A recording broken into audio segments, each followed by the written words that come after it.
Hello friends, आज हम limit state of flexor के बारे में पढ़ेंगे। लिमिट सेट मेथड में दो को चेक है, एक limit state of collapse and limit state of serviceability. These are the two types of limit state of method. आज हम लिमिट सेट ऑफ कोलैप्स में फ्लेक्सर के बारे में पढ़ेंगे। फ्लेक्सर मतलब क्या? फ्लेक्सर मतलब बेंडिंग। ये हम पहले भी पढ़ चुके हैं। बेंडिंग मतलब क्या कि there is sagging above neutral axis there is compression and below neutral axis there is tension।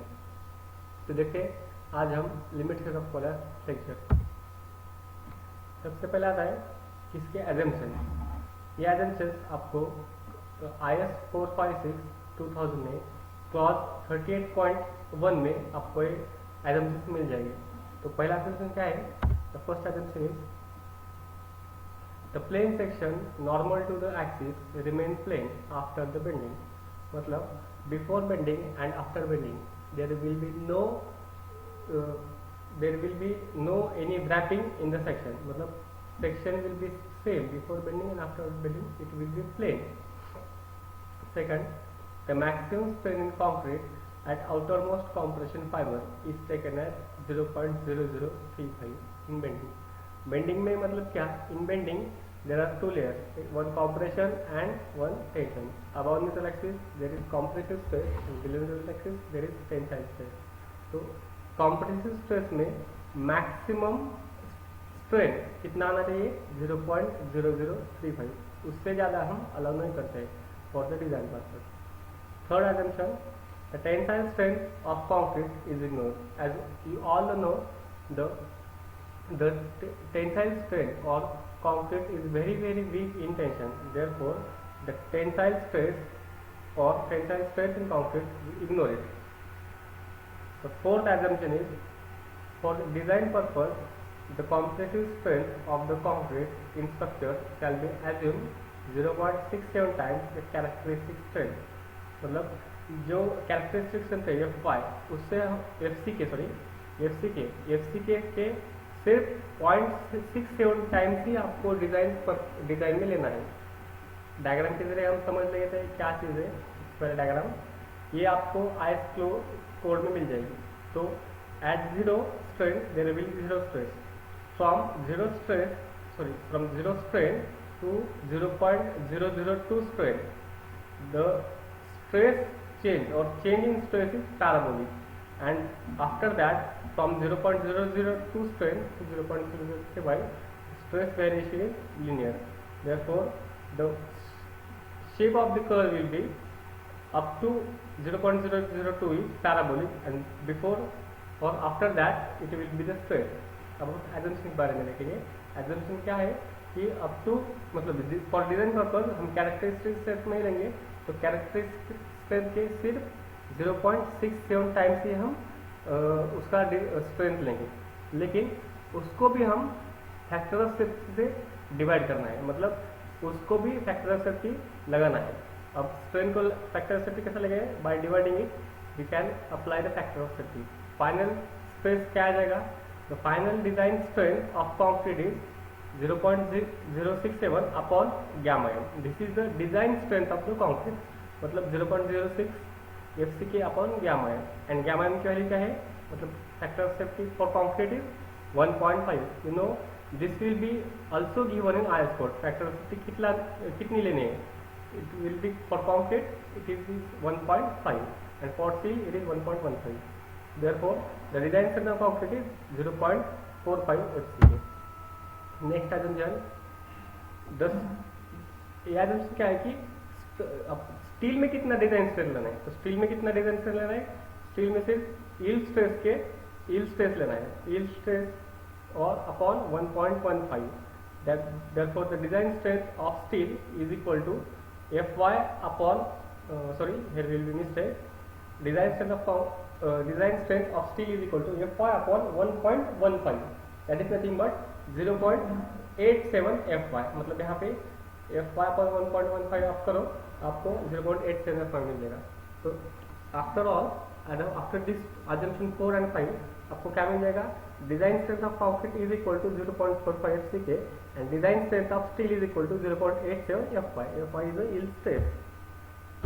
Next assumption, fifth assumption, the maximum strain. अब देखो कंक्रीट का मैक्सिमम स्ट्रेन कितना है 0.0035। अब स्टील में मैक्सिमम स्ट्रेन कितना होना चाहिए, तो क्या आईएस कोड में दिया है अजम्पशन 6 में। तो maximum strain in steel will be the Fy upon 1.15 ES into 0.002, मतलब 0.87 Fy upon ES plus 0.002, where ES is the Young's modulus of steel. कितना होता है 2000 GPa।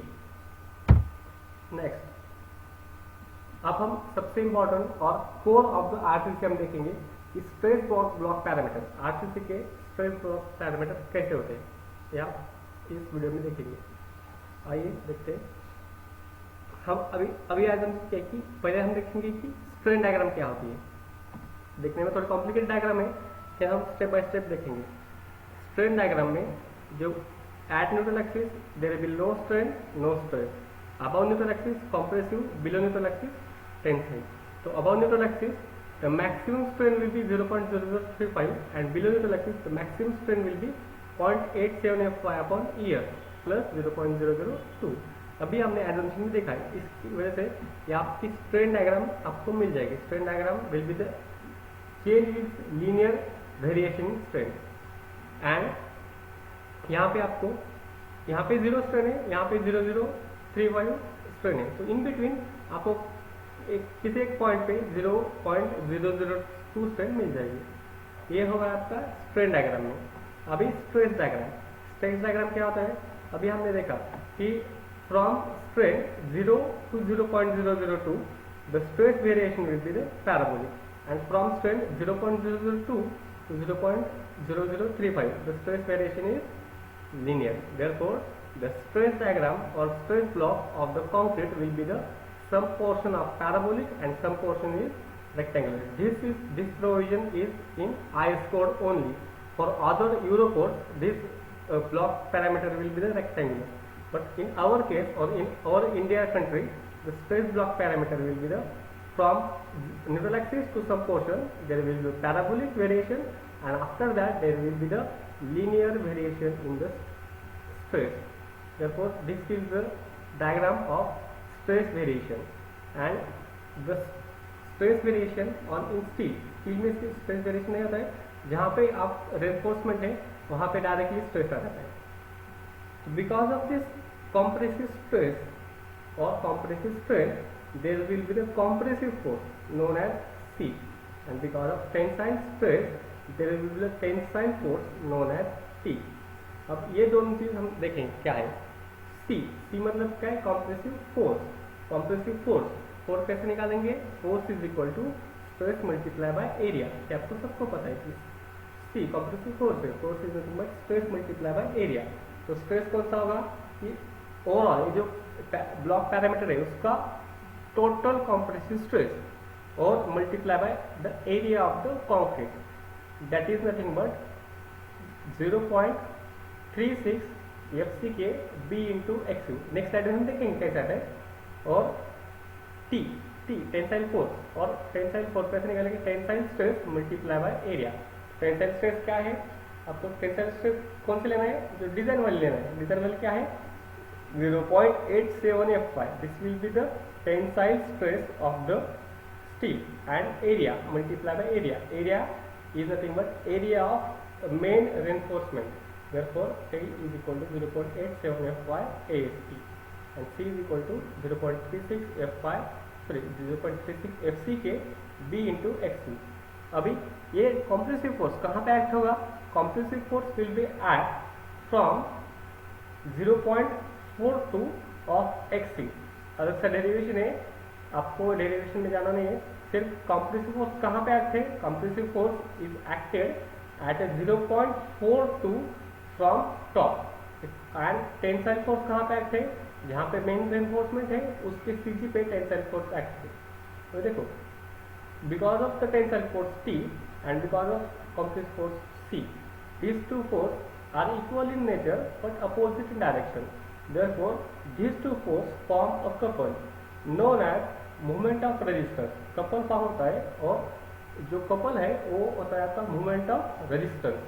आप नेक्स्ट वीडियो में हम देखेंगे डिटेल में कि मोमेंट ऑफ रेजिस्टेंस कैसे निकालेंगे मोमेंट ऑफ रेजिस्टेंस। फिलहाल इतना ही कंप्रेसिव फोर्स की वैल्यू और टेंसाइल फोर्स की वैल्यू। तो आइए देखते हैं कंप्रेसिव स्ट्रेस इन कंक्रीट और design compressive force in concrete कितना है। यहाँ से ये आपको रिमेम्बर और इसको आपको रिमेम्बर करना है कि CU is equal to compressive force, CU is equal to 0.36 FCK B into x. कैसे याद रखेंगे, जो ये वाला पार्ट है 0.36 FCK, ये है डिजाइन स्ट्रेंथ और स्ट्रेस, ऐसे बोल सकते हैं डिजाइन स्ट्रेस ऑफ कंक्रीट, वो कितना है 0.36 FCK।